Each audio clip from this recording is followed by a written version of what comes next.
Hello, everyone. It's me, Rhonda from Hamden Action Now. I wanted to do a general overview of the Connecticut Bond Commission process. We keep hearing a lot about that in the last couple months about the Newhall Foundations project and how, what is the Connecticut Bond Commission? What do they do? How do they give us the money for the foundations project? And what is a high level overview timeline of when and where and how do we get that money. So I want to just put together some PowerPoint slides just so everybody can get an idea of what this looks like and what we can expect in the future. There's people's homes are in a very poor condition. They've been waiting a long time to get work done and their homes are really in a bad situation. So we just want to give them a realistic timeline on what happens in my experience in working with a state agency that had to submit projects to the bond commission. So let's just jump right in. Who are the bond commissioners? um, the Honorable Ned Lamont, our governor, he is the chairman of the bond commission. Our own Eric Russell from New Haven is the state treasurer. He's a member of the bond commission. He's one of the commissioners. um, Sean Scanlon, who's also the state comptroller, and William Tong, the Attorney General of the state of Connecticut, also are members of the Bond Commission, and various other state reps and senators.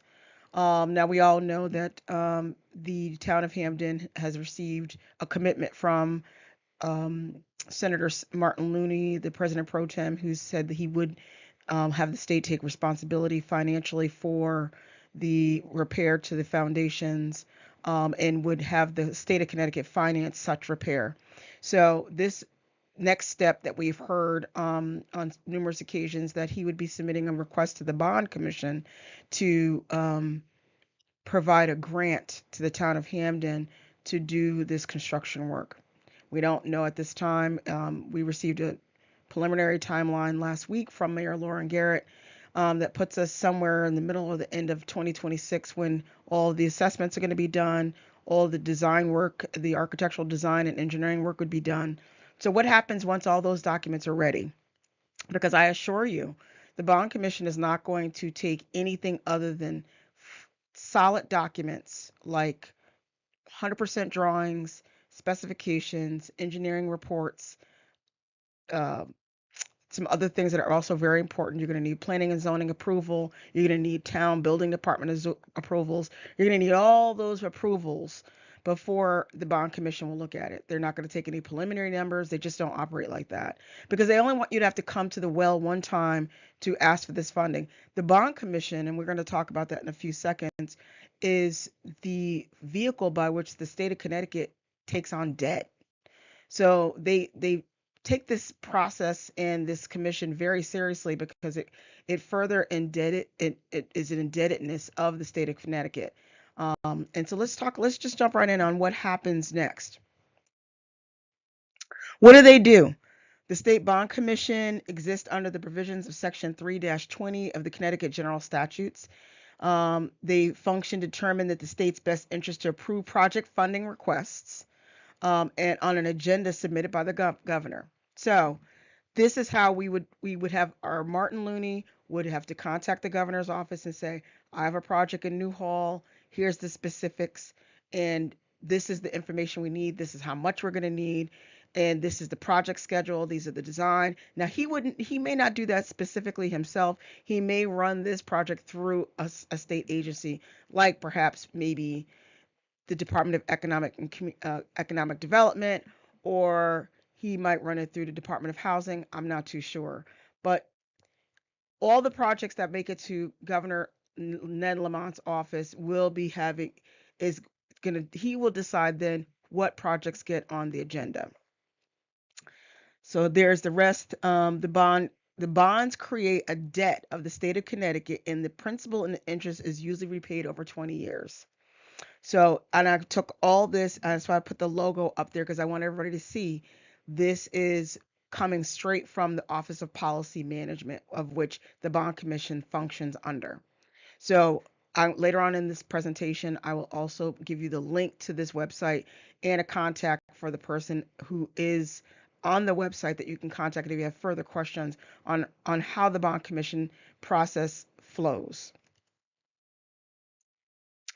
So the bonds create a debt that are paid over 20 years, and the types of bonds that when we refer to the bond commission, what the bonds are, they're debt instruments, and they can finance construction of buildings, grants and loans for housing, economic development, community care facilities, school construction grants, and they're all backed by the full faith and credit of the state of Connecticut. They also have special tax obligation bonds, which are something else to finance portion of the state's highways and things. But the bonds that we're asking to have the state of Connecticut take out on behalf of the Newhall foundations would probably most likely be the general obligation bonds. So, how does the bond commission apply to the Newhall Foundations project? And as I said earlier in my presentation, Senator Martin Looney has agreed to submit a request to the commission for funding the Newhall Foundation's project. So what does that process look like? So below are just the usual steps and documents for your project to qualify to get access to the bond commission meeting agenda. Most of the time when projects generally get on the agenda, they are ready to be approved. Nobody usually makes it to the agenda unless they have been properly vetted by the state agency, by the senator or the state rep that is requesting this project to be put on the agenda. So these are some of the steps that, in my experience, at my state agency that I worked for, that are usually the things that are required before you are granted an approval that you can be on the next agenda, the meeting agenda, and you can be, you know, get to the next phase of your approval of your award of your grant for your project. Number one, submitting the application to your governing state agency. Again, right now we're not too sure which agency would oversee our grant application. But if once we do get to that point, the next item would be we'd have to submit an approved project development budget, complete architectural drawings, design drawings, 90% plus, and specifications. We would need big documents because one thing the state of Connecticut is very serious about is that they want to make sure to verify that the project was bid out in accordance with the project and the development team. Now, that includes the general contractor, the architect, the engineer, the environmental people, your consultants. Everyone has been bid out in accordance with the Connecticut procurement requirements. The next item are you have to get an approved development team. You have to make sure everyone on the team is in uh, uh, good working um, arrangement with the state of Connecticut. They're not a barred community or company. They don't have any outstanding tax obligations. We have to make sure that they're in good uh, they have a good working relationship with the state, and they're not under any kind of situation with the state that would say that they're not eligible for this to do this work for this agency. We have to send in a complete environmental study, maybe phase one or maybe phase two, depending on whatever the project is, and a complete engineering report. We also have to present a thorough project narrative and with a project cost summary. This is the big important part. The state of Connecticut wants to make sure, in my experience, they're going to want to make sure that if you're asking for $3 million, that's all you're going to need. Because you're not, very rarely you're going to be able to go back and amend this order for more money because maybe you left out an item, you didn't consider this contingency. So again, project narrative with a project cost summary, confirmation documents of other funding sources. If you're expecting to get funding from the federal government or from a private fund or loan funds, you have to make sure all those documents are there. Again, if the project is a $3 million project and you are asking the state for $1.5 million, you have to show proof that you have confirmation of the other $1.5 million from somewhere else. You have to have proof that the project is shovel ready. What does that mean? That means once you close on these funds, you can go right into the construction. You already have zoning approval. You already have your permits. You have all the things that you need to start the construction. You don't have to worry about, well, we haven't gotten our permits from the town. So even though we get the funding, because the state of Connecticut wants these funds out the door, they want these projects done so they can get on to the next set of projects. So you have to make sure you have all your planning and zoning, all your permits in place, all the approvals are in place, and you have to show proof that all those items are done. You have to have proof of site ownership or site control. So every owner that's going to be getting foundation work, and there could be right now, I think there's 89 homes. There's probably maybe a little bit upwards of maybe 300 homes. You'd have to have, I would say that they would require site control, that you know who those owners are. You can verify the owners and that they have site control and they have the authority to allow the town to come in and do the work on their property. You also, another really important thing that the state of Connecticut is always asking for is relocation plans. If the extent of the work is going to be so significant that the families are going to have to be relocated out of the homes while the work is being done, you're going to also have to submit a relocation plan as well, with a timeline, where they're going, how long you think the work would take, and when they would be returning back to their home. And also a budget item in your development budget for that as well. I would be really hard pressed to believe that the state of Connecticut would expect the homeowners to spend their own money to have to go to a hotel or short-term living situation while this work is being done. So, and then we also want to have, I would also say that the state of Connecticut is going to ask for a plan. We probably need to work on a plan for any of the houses that are going to need full demolition. What is our plan for compensation and relocation to those families? That's going to be another one because we don't want any contingencies to come back later on and they say, oh, we're going to actually have to tear this down. We don't have a plan. It's going to cost another $1 million. So, what happens once our project gets on the meeting agenda? Well, here's the tricky part. Now, you go out to bid and you need a number. You need to show your bid, your GC, your general contractor, and all your numbers are all nice and lined up. You got your bids, it's February, whatever, and you got your bids, everything's in place. Well, here's the problem. Once all documents are completed and we're approved by the state agency for funding, the next step is to check the OPM website to make a note of the next meeting date on their published schedule. Your state agency will also notify you when your project has been selected for a meeting to go on an agenda. So here's the tricky part. The bond commission in 2024 only met 3 times, and those meetings were special meetings. Every scheduled meeting on their annual schedule was canceled. We don't know when they're going to meet. I mean, they could stick to, I mean, in 2025, they could stick to a schedule or not. We don't know. So I encourage everyone to visit this website because this is the website where they're going to publish the the 2025 schedule. I've also sent out an email to the person at the website and said the 2025 schedule is not there. When do you anticipate it showing up to your website? I haven't heard anything back yet. If I do, I will put it in the notes and let everybody know that the schedule is out. You'll see, so that way those in Newhall can at least know what the dates are for 2025, at least the proposed dates. Again, the governor decides if they're going to hold the meeting on that specific date. He could come back and say, we're going to cancel this date. We're going to cancel March. And then April comes, we're going to cancel April. I don't know what causes the cancellations, but they just happen. So that means your project's on hold. You can't do anything. You're in a holding pattern right now until the meeting gets scheduled and you're on it. Okay. Next step is I wanted to show everybody here. This is what the schedule looks like. This is a copy and paste from the OPM Bond Commission website from 2024. As you can see here, there was 3 meetings in 2024. All the other meetings, the regularly scheduled meetings, were all canceled, and the 3 meetings were special meetings for whatever special reason.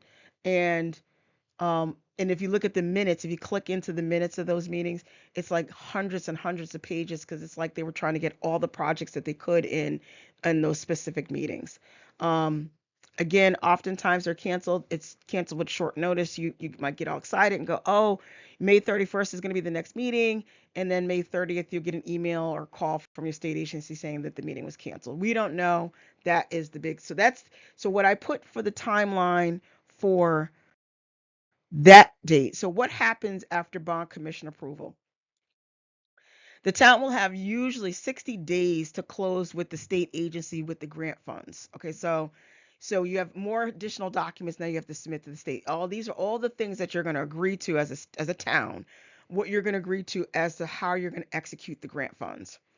And it usually includes like uh,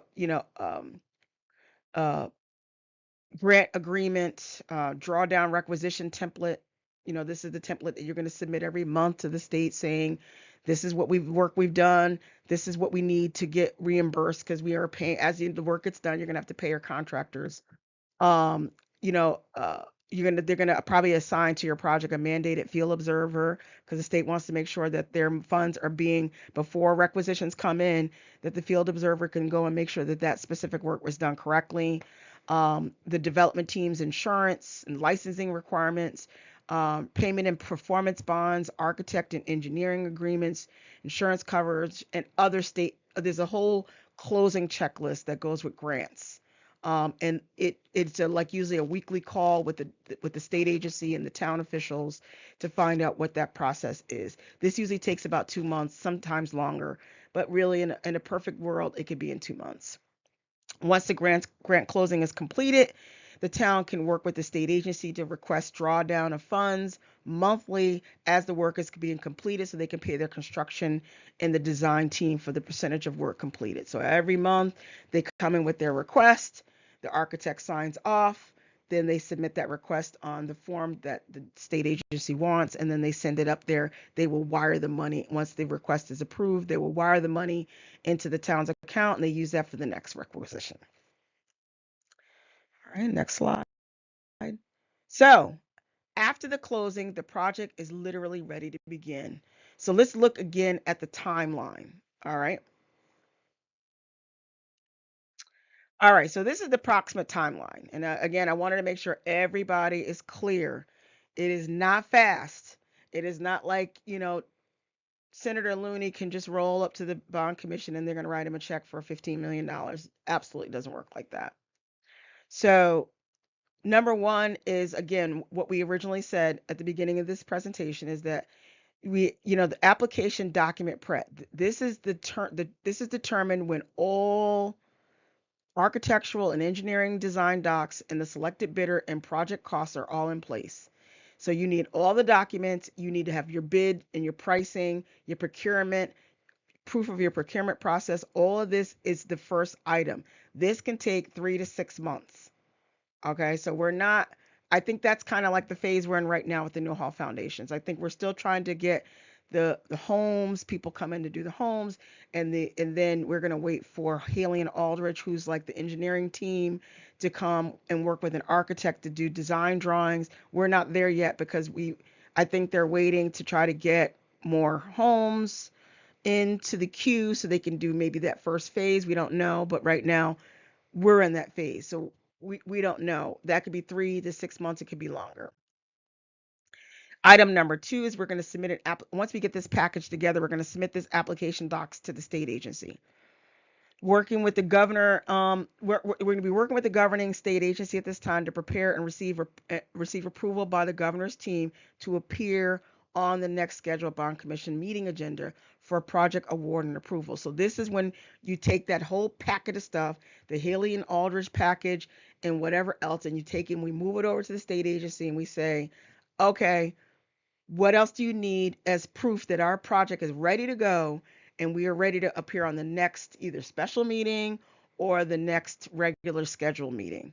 That process between going back and forth on, well, we need this wasn't the right document, or we might need more information, that can take maybe 1 to 2 months. The bond commission meeting is the next step. All docs are now completed. State agency has been satisfied with all the documents they need as proof that the project is a viable project and it's ready to go. It's shovel ready and it's ready to go. That timeline now, from that point until you get on the bond commission, is unknown because, again, If we only had three special meetings, no regularly scheduled meetings in 2024, we don't even have a date right now for 2025. I mean, it's at the governor's discretion not to have any meetings at all. That means no projects get approved in 2025. So these are some of the things that we have to take consider when people start talking about we're going to just go to the bond commission. We don't even know when the bond commission is going to meet, and there's this whole process you've got to get to before you even get to the bond commission. The item number 3 is waiting for the next bond commission. And as I just said, this is a picture of last year. So we don't even have a picture to show you for 2025. It's not published yet. Go back again, just so I can make sure. So once we do get on the bond commission, get approved, we have the post bond commission award and approval with the state agency process. That includes the grant closing, which I already mentioned is a long list of things that you have to agree to in order to accept the grant funds. And then we begin the construction. So that process together is about 3 months. It takes about 2 months to get through the closing process. If all things go well, which it should, and then a month to get your construction, get the contractors and everybody all revved up, and get everybody in and staged to start the construction. So, in all one big condensed slide, I want to put this in and show that so 3 to 6 months for documents and application prep, 1 to 2 months for state agency application submission for the next bond commission. That takes a couple months. 12 to maybe even 18 months before you're getting on a bond commission meeting agenda. This is an unknown since the bond commission schedule has been fluid. Nobody knows. You could get on in 12, you can get on in 6, but 18 is even maybe being generous. We don't know. There's a whole lot of projects in Connecticut that are competing to get on these agendas, and there's a limit to how many they can actually take. Because we don't want it. We have this fiscal guardrails and how much debt we're only allowed to take on by statute. So it's a delicate balance that Governor Lamont has to kind of juggle to see what projects are going to appear and how it's going to impact the state on how much debt the state of Connecticut is going to incur, because we have to pay debt service, we have to pay interest and principal on that debt out of our tax dollars, and they have to put that in the budget. And also, as a side note, with the Trump administration threatening to take away federal funds from states for Medicaid and a lot of the programs and the money that we receive to do a lot of the programs we do in our state, that's also going to could have an impact on future projects and taking on more debt as a state, because if we've got to use our own budget tax dollars to pay for these programs, then that'll be less to add more debt service and more debt to our state. So that all has to be considered. The third item here is really up in the air. We really don't know. I mean, we don't know whether or not we're going to have a bond commission meetings or we're not, and what that's going to look like for the next couple of years. If we do make it on, 60 days after that, post bond commission approval and grant closing with your state agency, and then from that point, it'll take about 30 days to get the construction team up and running and raring to go, so that they'll be ready to start the construction. So, all told, that's probably about 2.5 years from the time that the design phase ends.